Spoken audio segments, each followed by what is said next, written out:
এখন ঐক্যবদ্ধ থাকবার সময়। ষড়যন্ত্র বন্ধ হয় নাই, ষড়যন্ত্র চলছে।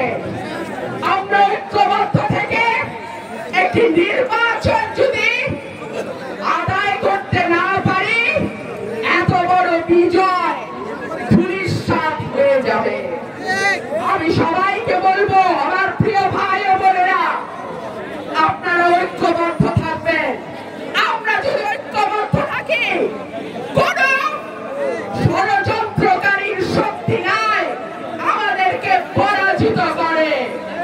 কোন ষড়যন্ত্রকারীর শক্তি নাই বিএনপিকে পরাজিত করে ইনশাআল্লাহ।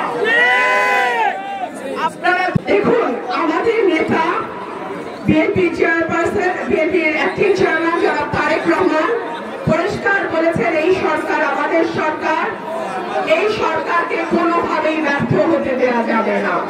সুতরাং আমরা আশা করব এই সরকার গণমানুষের দাবি, এই গণমানুষের দাবির প্রতি লক্ষ্য রেখে দ্রুত একটি অবাধ, সুষ্ঠু, নিরপেক্ষ এবং অংশগ্রহণমূলক নির্বাচনের আয়োজন করবে।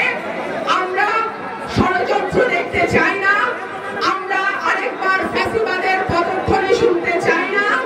আমরা চাই না এই সময় ব্যবহার করে কোন দুষ্কৃতিকারী চক্র আবারও বাংলাদেশের মানুষের ঘাড়ে চেপে বসার চেষ্টা করুক।